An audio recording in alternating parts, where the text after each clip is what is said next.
Cord-Schuler. Gabrielle Chan is my writer's name, and I'll be making comments about my marriage list. This is something that I wrote on January 20th, 2011.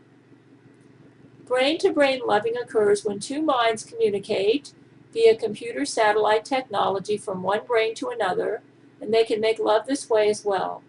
They talk to each other and nurture each other while their bodies go through the sexual motions together in their minds, though they're physically apart.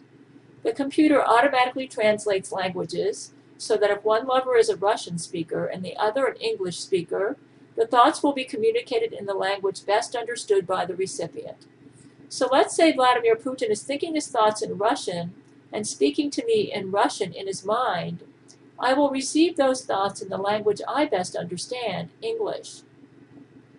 And then when I respond to him with my thoughts in English, he will receive my thoughts in the language he best understands, Russian. Vladimir Putin introduced me to this form of lovemaking in the spring of 2003, and we've been communicating and making love this way ever since.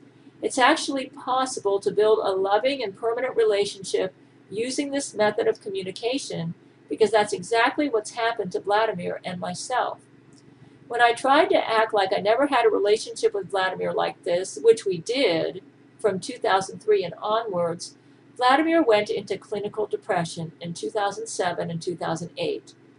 I will continue to have my relationship with Vladimir using this method, and if I can never have a normal, quote-unquote, relationship with him, at least I know I haven't deserted him and have continued to love and encourage him even if everyone thinks I'm crazy.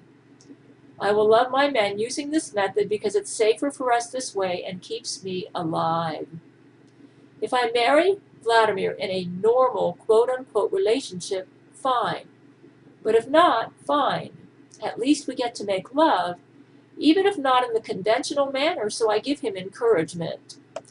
At least we are both still alive. And that's a miracle in itself, because the Jesuits are so obsessed over our love for each other. Because of this form of communication, Vladimir was able to give me the information I needed to write my conspiracy law from 2003 to 2007, which I registered at the U.S. Copyright Office in Washington, D.C. My conspiracy law is a volume of laws that deal with this new technology and how it should be handled in the international courts. Vladimir Putin and Brent Spiner have, despite my objections, created a marriage list for me, a list of men who want to marry me and are on a waiting list of men to be my husband.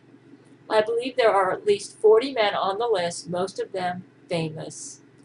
Brent and Vladimir screened men for compatibility with my personality using computer satellite brain reads. They started this in 2005 when the Jesuits gave Vladimir Putin a near-fatal heart attack, so that he couldn't make love to me with brain-to-brain loving. Vladimir said to me, "Because of my heart attack, I can't make love to you, and I've assigned Matthew McConaughey, who was working as an actor on the movie version of my novel Silver Skies at the time, to take my place for about a month. I told Vladimir, I can't do this. This isn't fair to you.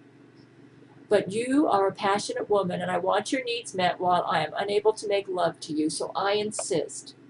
We have screened Matthew, and he's compatible with your personality and has agreed that when my health permits and I can make love to you again, I shall return." I agreed, and discovered in Matthew McConaughey a thrilling lover and quite an intelligent and honorable man, despite being voted as the sexiest man alive at the time. When Vladimir returned to health and Matthew's time was up, Matthew stated, "I would be interested in marrying Gail if she ever becomes available." After Matthew experienced me in 2005, he decided to formally end his relationship with Penelope Cruz, who I liked.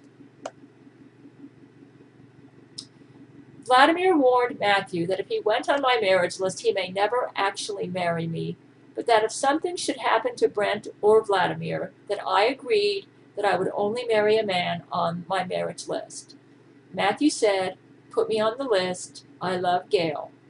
About a year later, in 2006, Jesuits stole Matthew's sperm and impregnated the Camilla woman using artificial insemination, and to avoid further scandal in the lying Jesuit tabloids, and because Matthew likes children, he has adopted the children born to Camilla and has played the Jesuit game in this.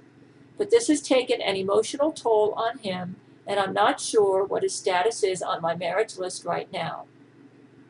But I think he still loves me, and I continue to have a high regard for Matthew McConaughey.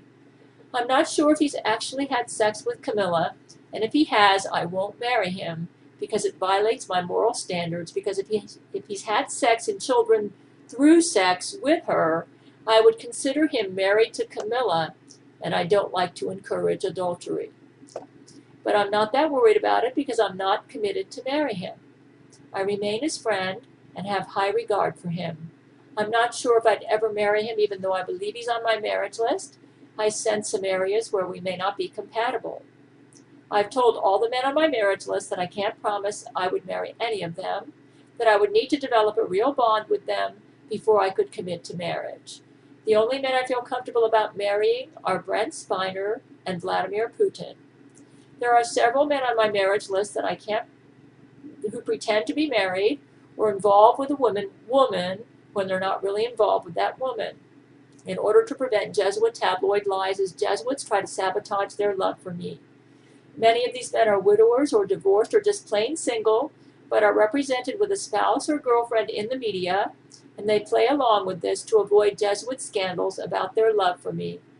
The men in my life have learned quickly that Jesuits have a fanatical obsession over my love life, and that Jesuits love to sabotage the romantic interests of any influential man who's in love with me.